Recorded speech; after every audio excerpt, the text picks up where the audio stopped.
Welcome, everybody. Happy New Year. My name is Deepa Kartha. I'm the founder of Journeys, a super app SaaS software platform. I'm a friend and advisor to the SheSight Magazine. And this is the conversation, the very first of the year, 2024, with Nisha Paliwal, an amazing technologist, a trailblazing leader in banking technology. And we are going to talk to Nisha about a lot of amazing things she has planned for this year. Welcome, Nisha. Thank you, Deepa, and Happy New Year. And thank you to SheSight for having this conversation. Oh, absolutely. Nisha, if you don't mind, I would like you to spend 30 to 45 seconds telling the viewers all about yourself. Up to you. What do you want to talk about? Sure. Maybe get started with I'm a mother to two very beautiful girls, 19 and 14. I am also what we call as managing vice president in Capital One. It's a Virginia-based bank, like you said, banking technology. And I lead what we call as enterprise data platforms for the company. So if anybody knows data and you think about how we bring the data in the company to what we do for managing the data, to storing the data, to remediating it, making it well managed, making it consumption ready, all the platforms from a technology perspective is what I lead. If I have to do a quick t-shirt exercise on me, I'm a change agent, I'm a visionary, and like you said, technology. So I'm a builder by nature. I love building things that have value added to the industry or any other customers. Apart from that, I'm a part of 3 nonprofit organizations because I believe in giving time back to the community. And my biggest passion is to really grow women in leadership roles. And that starts with actually very, very young kids. So Boolean Girls and Code VA, those are the nonprofit who are focused on younger kids all the way from age 6, believe it or not, to all the time they go to high school. In fact, my 14-year-old is a big part of Boolean Girls. And then Wings for Growth, I'm a board member. We actually just closed the bell with NASDAQ yesterday. It was an exciting time at Times Square. But we are at Wings for Growth. I'm a board member and I help them all the way from technology implementation to, of course, being a board, being an advisor, and brand ambassador for the company. So that's what I do. And I live in McLean, Virginia, and been here, United States, I guess I came in 1998. So been here a very long time. That's a little bit about myself. That is a lot. So to condense all of this, I might have to call you Data Queen or something like that. If You picked up the LinkedIn then. Maybe just a little. That's good, Deepa. Excellent, excellent. So, you obviously have had an amazing career and looks like mostly in banking. Can you tell us a little bit about your career journey and really the learnings that you have had in the career journey? Right now, you are in data. Have you been in data all along? Or is it something that you kind of accidentally got here? What made you choose data? Can you talk a little bit about that? Yeah, it's funny you say. I've been in banking for about 16 or so years, I would say. But no, that's not where it's all started. I'm actually master's in microbiology, believe it or not. Banking and biology. Yep. Good combination. Like it all fits together. So yeah, I'm not, this is not by choice. I would say a lot of it is life curves continuously throwing me into vortex and I picking up whatever is needed. One thing I'll tell you is I've been a lifelong learner. I probably don't do anything more than 18 months anyway. So any job is okay when it's the 18-month up and what is next and I have to do next. So no, I have not been in data. I've been in data for rightly about 18 months, a good time to make a shift. But going back, the way the career started was actually based off a need. So my parents who are still in India, my mom is an asthmatic patient and she had to stay in a drier climate. My dad was posted in Calcutta, which is a humid climate in India. So she had to stay in drier climate. He bought a home in Rajasthan, which is a drier climate in Jaipur. And he wanted, we are 2 sisters. We were 2 sisters. I lost my sister, unfortunately, 7 years ago. But he wanted one of us to go stay with my mom in Jaipur. When I landed there after master's, there was nothing in microbiology there. So that time, I'm dating myself, but 93, that time object-oriented was big in Jaipur and India in general. And one of my senior who was actually doing Computer Institute invited me to that. And believe it or not, a couple years later, I'm doing C++. We have our own company, accounting software of all things. And from there, the journey has been a lot of roller coaster rides all along. And here I am doing finance sector again. I did small company, big companies. I did a lot of entrepreneurships as well along the journey. But now it is banking, I guess. Trying to get out of it, Deepa. So if you have any clues, give me that. That is a very interesting story, Nisha, which is, it's always, it is kind of interesting. My background is computer science, and getting into banking for me, I did banking for several years as well, totally accidental, right? But banking is actually one of those places where there are a lot of exciting things that keep happening that it sort of kind of keeps you interested and hooked. But it is very interesting how you started off with microbiology and then moved into the good thing is that, with object oriented, you said you did do accounting software. So there is some relationship to banking right there. So that is good. That is very interesting. So right now you're focused on data. What is so special about data? Why is data important? What excites you about data? Because typically when people think about data, it's not something that feels exciting, but obviously that is not true, right? So tell us a little bit about why data is important. Why is it exciting? What do you see as what excites you as well as the new trends in data? Yeah, no, and there has been, endless, of course, once you start putting any search in Google, you will hear data is air we breathe, data is the oil, data is radioactive material. Like endless, right? I think data is the new gold. I think data is the gold rush nowadays, right? You look at what has happened, Deepa, just within last 18 plus months here. Globally, we have been on a hackathon journey on this artificial intelligence. And guess what? Artificial intelligence is fed off data. I think data is one of a very complex engineering problem, and I have always been gravitated towards complex problems. I love solving very complex problems, even though I'm not a computer scientist by education. That is, to me, it's the engineering aspects of it which really it's just gives me a lot of goosebumps to solve these hard problems, because dealing with the size of the data, the movement and the constant change of the data is being globally so true. It was Amazon's, I think, CEO who said in one of the reInvent that it would take us 40% of world economy to pay for the storage and compute of the data. Think of it, right? Like, how are we solving for this as an industry? Which engineers are focused on this problem of how much are we storing? What is the GPU need for all of this processing? How do we capture all the lineage about the data? How do we transform the data along the journey of bringing it in, storing it, and then consuming it? And all businesses at the end of the day, Deepa, are powered by data. People who are companies, I would say, who are going to be successful in the near future will be who have the data. Why? Because this whole AI game that we are in today, it works off that data. And the context is very important. The context of the company or context of what you are working off. And so for companies who have figured this out or are figuring out, they are going to be the winners in the time to tell. So that's what thrills me about this journey. And it's been peeling off the onion, for last 18 or so months for me. There's like tons of hard problems. Oh, absolutely. I can totally believe that. And with the advent of, GPTs and, so much evolution of AI, the data consumption, it's actually a little scary for me, the amount of data that needs to be consumed for the world to be able to operate, right? Nisha, you mentioned data and you also mentioned people, right? So, the conversation, a lot of the conversation about data, again, for a technologist, it makes sense, very exciting.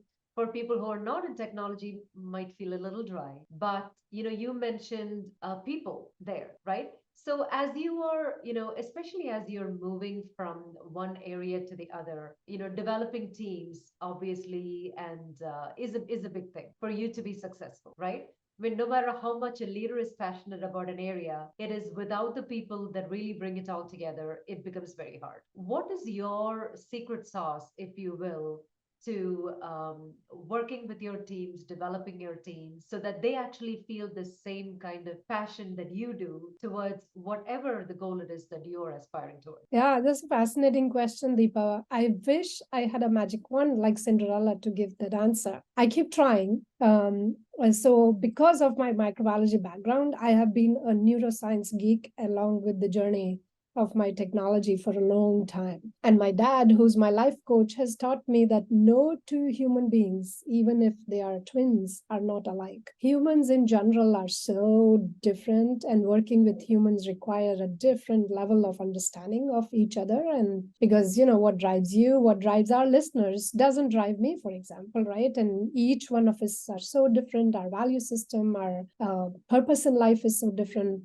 So there are a few things I have always tried to employ, I guess, is not, sometimes it works, sometimes it doesn't. And it surrounds around just your ability to do many of these things. So they are I would put it in a simple ABC for you, right? So one is authenticity. Who you are talking to, Deepa, is what you would find me everywhere, whether it's home or work or wherever. You go talk to my kids, you'll find the same mom. You talk to my team, which is about 1,000 plus people now, they'll say it's the same. I talk to every level. There's no organizational hierarchy I work off. I'm very, very authentic. I speak from heart. And sometimes it's not very polished, but that's a choice I have made. It's authenticity over polish is the choice I have made. Second, I said in my T-shirt exercise, I'm a visionary. So I'm very bold in disruption. I'm bold in the steps and the path we could take, right? Whether it's particular technology solution or morphing the organization, in fact, even learning. So if our CIO gives us an agenda, we all have to take a certification. I'll be the first one to study and take it, so people kind of follow that lead. So I'm very, very bold, and I speak the truth. Doing the right thing and speaking the truth is very engraved in me. Now, I wasn't like that long time back. But what I have learned is if I don't do that, people quickly read through all these tea leaves and they don't want to follow, people who are, not seeking the truth, telling the truth, or seeking the truth, right?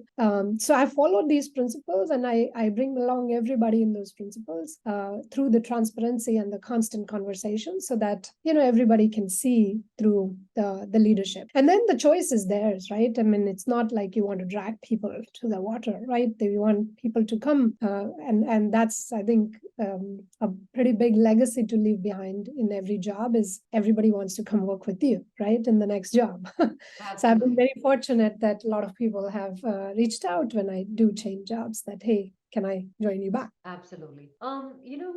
One thing that is interesting, and Nisha, I don't know if you felt it, but I felt it, which is, the kind of qualities that make your team want to follow you might be the same qualities that might not make you very popular with your peers, for Yes. example.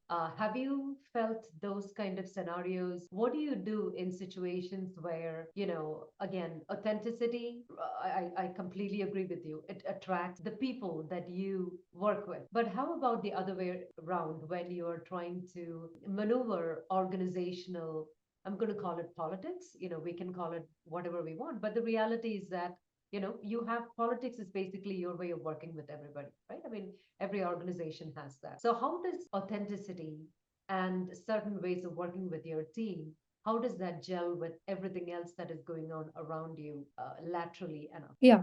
See, authenticity doesn't mean rudeness, right? Authenticity just means you are who you are. One quick example is you see, there's no makeup on my face. I've never worn makeup, for example, right? Authenticity to me is you be who you are. The working with the peers and the seniors, of course, everybody has some agenda that they come to work with, right? Making others win in the process of whatever you are doing, that's authenticity to me. Authenticity is making sure that you reach out when people are looking for help without them asking that I need, especially peers, right? Because there is an ego system. But when you raise your hand is that, hey, I need help, then sometimes, what will happen is they will reach out to you. So sometimes even feeling out people when they're not asking, but you are there to help them, right? It's in times of needs when you are present for people, that's when they react to, right? I have found, yes, in all situations, it's not easy for you to be authentic, be yourself, right?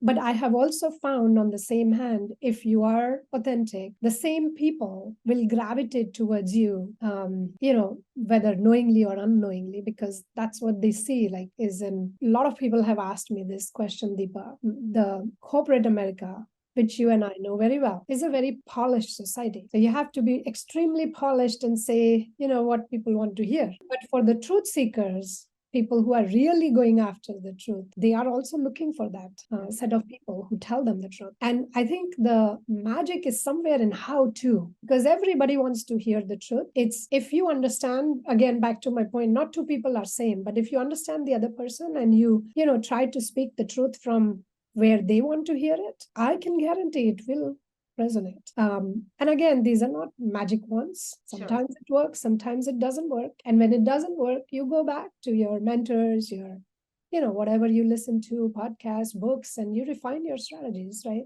Deepa, there was a very good book I read a couple years ago, Never Split the Difference. And it is fascinating because it's written by an FBI negotiator who negotiates life death with the strangers. So if he can do that, we all can probably learn something from it. Oh, absolutely. So, yeah, makes a lot of sense. You mentioned women. Let's talk about women, mentoring women. Um, why is that important to you?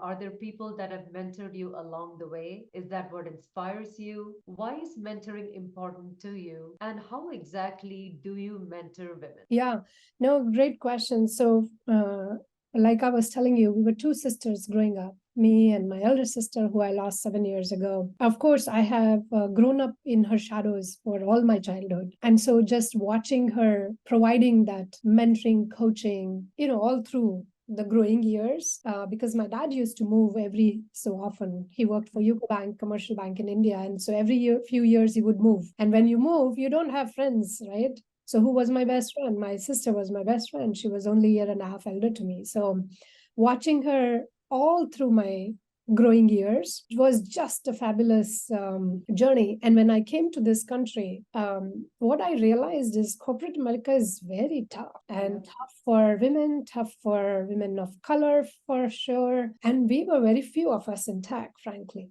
right? When I looked around. So I got associated with couple of these nonprofits that I'm talking about. And I saw that even in the school system here, there are not enough role models for people to follow this journey in tech. And whoever is there is probably pulled back because then you're considered the geek. Like my daughter, right? She's 14. She started this journey at age 6, and she is in STEM education now in high school. And she started coding at the age of 6, but she will often tell me how she's considered an outsider, especially till the middle school. In high school, there are many of them. So now we see a lot of people. So my passion area, especially after I lost my sister 7 years ago, Deepa, became how do I impact one person every day? And that passion led to connections with these nonprofits. And now my vision is to connect Boolean and Code VA to Wings, because Wing starts from a director level to a executive level, and the Boolean and Code are the younger girls. So if I can connect all these together, then I create a steel thread of education all the way from elementary, middle, high, college, and into corporate America. And I do have many, many mentees, both women and men. The way I approach this topic of mentorship is, of course, need-based, right? Because Deepa, I have so many mentors, depending on the topic, right? Because not one person would be like, if you come to me for communication, I will say I'm the most horrible mentor, right? That's not the topic you want to talk to me about. But I'll guide you through. And one of my superpower, Deepa, that I realized is connecting the dots. So as I meet a lot of people, I find like who are the people you should be talking to. So network and connecting the dots. And the way I try to mentor people is understand their need. And based on that need, either me or find somebody or, of course, my own examples from my own life. And I told you I read a lot. So there's always a book reference or a podcast reference in my mentoring style. And Wings for Growth has just given that kind of platform so for so many of them to be able to do. So those are a few things that I keep trying. Again, it's a learning journey for me too, and continuously keep evolving. That is great. That is great, Nisha. You mentioned something that piqued my interest. You said something about NASDAQ. So Yeah. is Wings at NASDAQ now? No, yeah. So we were invited 29th December 23. We got a call from NASDAQ that we will be closing the bell at NASDAQ. So NASDAQ has these two ceremonies, opening and closing of the bell. Yeah. Usually they call all the IPO, the companies. Yeah. But January is a national mentoring month, and Wings have this program, Global Mentoring Institute. So we were just so thrilled and honored to be there at NASDAQ yesterday, closing the market. So our CEO, Varsha, actually closed the mark, signed the, you have to sign, and it's a ceremony, and you're at the Times Square. So it was a really very proud moment for all of us at Wings. Oh, that is very exciting. That's why you mentioned that, and I was, I was trying to connect the dots there with like did Wings IPO? No. Yeah. Okay, got No. it. Makes sense. Yeah. Makes sense. Okay, so mentoring women. Now we're going to jump into a totally different topic: AI. You mentioned that you read books. How did you come about writing a book? And why about AI? What connect the dots for me here? Yeah, yeah. So I was in between, I would say, jobs almost 18, maybe 19 months ago now. And at that point, I was struggling with like, what do I learn next? So I had just finished ML certification on AWS, but that did not I guess, satisfy my hunger of learning. I'm like, okay, I've done the certification. What else, right? So through common connections, I got introduced to two guys, Michael and Will. They both are from academics background. One is a data science, and the other one is a CTO of Premium Tech, a Canada-based agriculture company. And they both have done tons of publications, right, and PhDs and all that stuff. So they had written some things about artificial intelligence and generating value from artificial intelligence. And how do companies think about it? When I got introduced, I was just kind of, whoa, I can learn this topic from them, right? So that was my first thing. How do I learn the topic? And they both are from Germany. So we did a bunch of research together.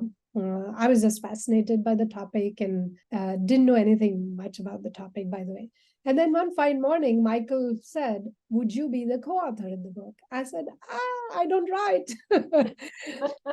He's like, you just need to bring your practical implementation into the book, and that's the contribution that we are seeking. And so I read their at that point, I think they had 250 pages of publication, whatever they had written. So I read all that and started suggesting some changes here and there. How should they think about it from a practical framework perspective?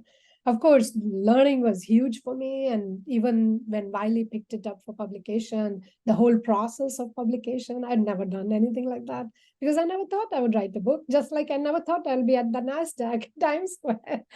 All these things just keep coming. But then, I introduced this idea to them. I'm a big, like I told you, I'm a builder, I'm a software engineer. I said, hey, software engineer, we do a lot of open source. What if the book is also open source? And they were intrigued by that idea, and we got ultimately 14 contributors, Deepa. So wow. The book is written with a lot of practical ideas and a lot of practical companies putting in their thought on how it should be done. Got it. Quick question for you. Was ChatGPT one of the contributors? No, we kept ChatGPT out because I think it's without context, you don't get yeah. I mean, everybody uses ChatGPT these days, but you have to be careful about what is being said and is it practical. So each chapter actually ends with those contributors backing up with their own experience. And they are from multitude of industries. So it's not just banking, it's not just technology. Like it's very holistic approach to how you think and a practical way to think about how to reap the value. So Nisha, who should read this book? Who's this book for? I'll say anybody who ever wants to reap value from artificial intelligence, because the topic is vast. And I cannot think of an industry which is not disrupting right now because of AI. So to give marketers, IT folk, entrepreneurs, so are these the people that should be downloading your book from Amazon and reading? Absolutely. And we have also created a collaboration because we are big into that, right? Like I have a strong belief, Deepa, like we put our heart, of course, in our learning, but the topic ain't ending here, right? We all know the topic continues to evolve. I think the way we should think about it, humanity should think about is contribution and collaboration on this topic. So we are also creating a platform where we can continue this dialogue beyond just writing the book, because at this point the book is culmination of examples and a framework that you can apply, but I think we will continue to see evolve. So somebody already asked, are you writing the second version? I am like, okay, what is the topic then? So I think we'll have to keep evolving, but right now I would say the book has such practical framework. It'll help you think through how do I, all the way from vision to execution of this topic. It'll give a very good framework, and you can start thinking about any of the application topics. Anybody who's trying to reap value, they should read it. They should apply it. They should give feedback, and not only feedback, come and collaborate then. Okay, even better. Not just give feedback, right? Yes. Excellent. Because in the collaboration platform, that is great to know. That is great to know. What's next for you, Nisha? You mentioned the fact that every 18 months you get a little bit of an itch to do something different. What is that itch looking like for you right now? Yeah, so I hear this podcast by Lex Friedman. I don't know if you've heard of him, but he was interviewing somebody recently, Deepa, and I was intrigued by this word, hyperstitious. Hyperstitious is a combination of hyper and superstitious. And the idea is, I'm from India. In India also there's a saying, right? If you believe in something, the whole universe will make it happen. Absolutely. So the law of attraction. There you go. Hyperstitious is something similar. It applies to both positive and negative, that whatever you think will happen, right? And when I think of 24, and there is another word I learned from two authors who wrote a book, Your Brain on Art, and the word is neuroaesthetics. So when I think about these topics of neuroscience, AI, and being hyperstitious about all of these topics, including my mentorship, The Wings for Growth, I think there's so much untapped value and uncharted frontiers out there that we have to explore together. With the combination of data is of course going to be there always, but there is humanity, there is art, there is neuroscience. I'm just fascinated by what all these collection can do for whatever is next, right? Whatever is next, as you have seen, will come my way. I'm not going to go hunt because today is the day and I don't want to waste time hunting for something which is in the future. I actually don't live for tomorrow. I live for today. But today the word is hyperstitious and neuroaesthetics. And I really want to explore what all that means to me in the context that I'm living for in today. Tomorrow, we'll see. Whatever happens will happen for the best. That is awesome. I love the attitude. I love your approach to life, Nisha. Thank you so much for our conversation. I enjoyed our conversation tremendously.